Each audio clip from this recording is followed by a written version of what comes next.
tungod ko ha.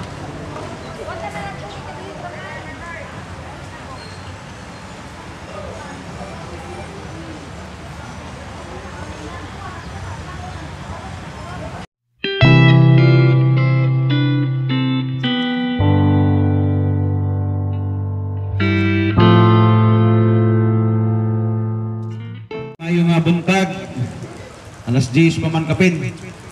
So padayon mi sa among trabaho dias Ginoo ang pagmantala gyud sa iyang mga pulong. So before mi magasugod na mi kauban nga ang ihan yung ministry for kining awit, no? Ganahan siya ni aning makaministeryo pinaagi sa mga alawiton dias Ginoo. Tungod kay ang awit mao na ang pinulungan sa atong kalag, no? Nahibong labiya ka nga nay mga awit nga maghilak na ka tungod na sa presensya sa Ginoo, din makapamalandong ta tungod kay ang awit nga langit nun mao gyud nay mutugkad diha sa imong kinasuluran sa imong kasing-kasing.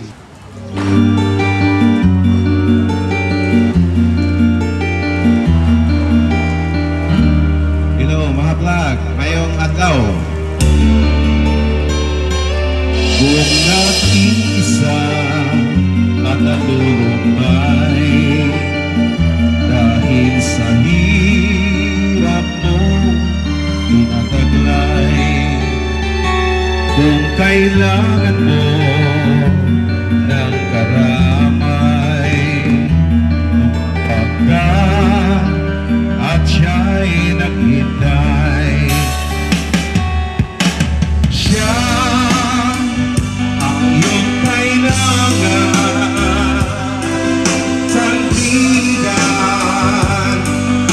kaibigan mo, siyang araw mong lagi at karamay kong sawi, siya ay si Jesus sa bawat sandali.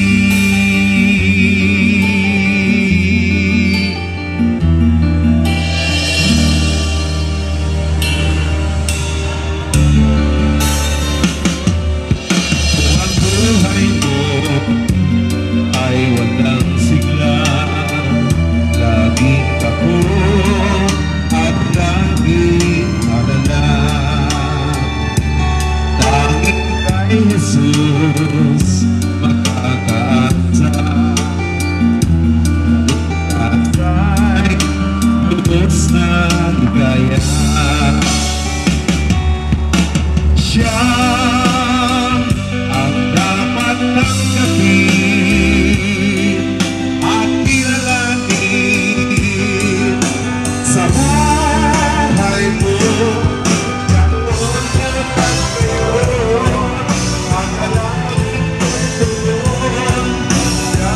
Jesus sa habang panahon, kaya tatay mong pagkakataon may pag-ibig na tunay, pag-ibig na tunay, siya ang kailangan. Sandigan, kaibigan mo, ang araw mong lagi at karamay siya ay si Jesus sa bawat sandali.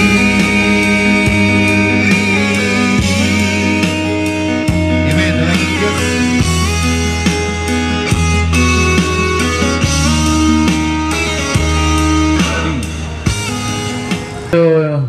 Daghang salamat sa mensahe sa mga awit, no?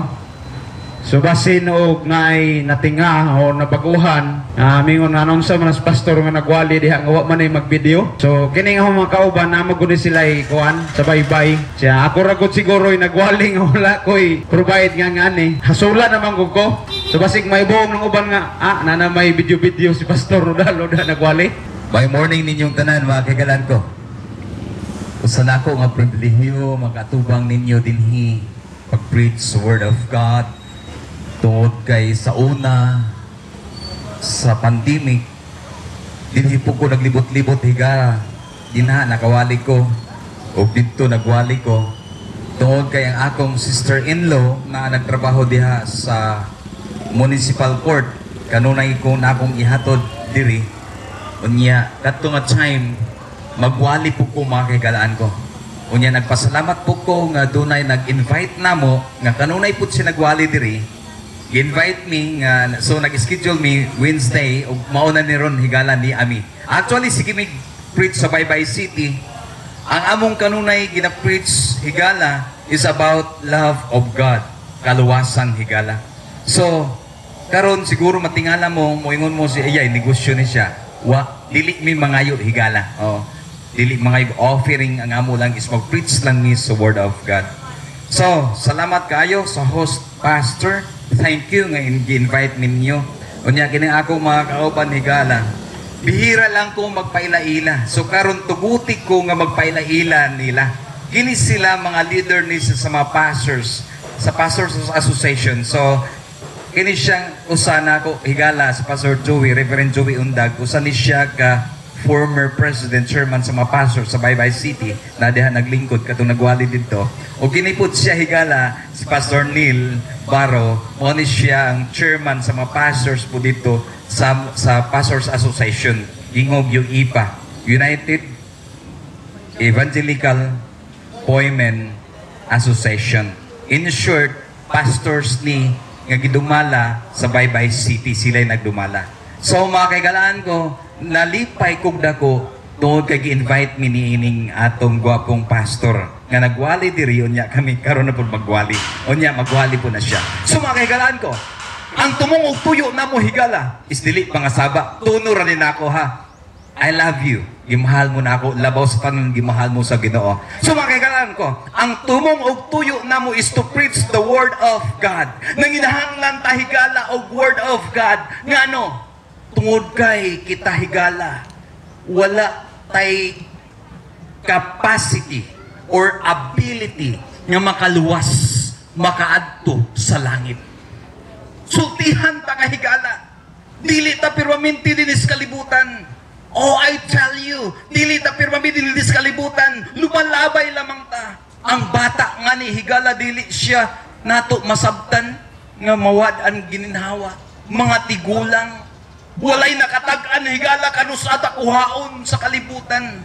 Pero higala ni Ami, pagpahinumdum ka ninyo, nga gibahal mos Ginoo higala.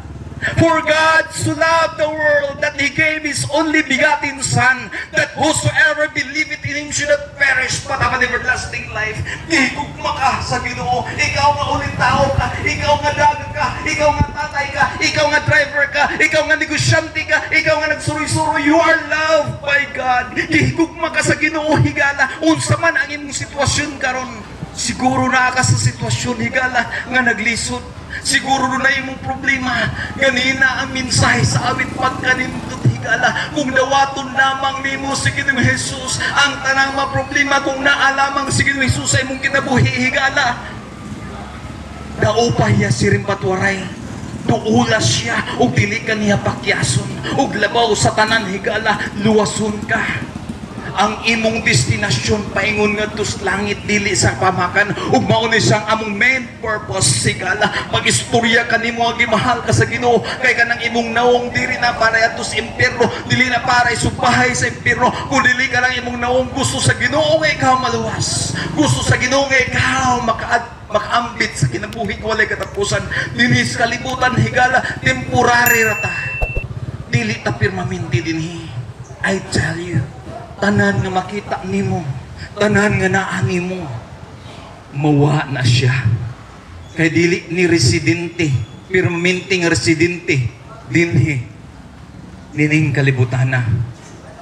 Nindot man higala kung kwartahan pata, nindot man higala kung naa ka nato ang kaptangan. Pero sa igon pa ganina, maangkon man ingon ganina sa magwali, maangkon man nimo ang tanang bahandi apan ang imong kalag higala wala sa Ginoo. Kakawangan, sayang kayo. Importante higala nga kita maadto sa langit. Siguro mo ingon ka, simba ko, dili pa ko gusto nga sa langit. Kaya nag-enjoy pa ko diri.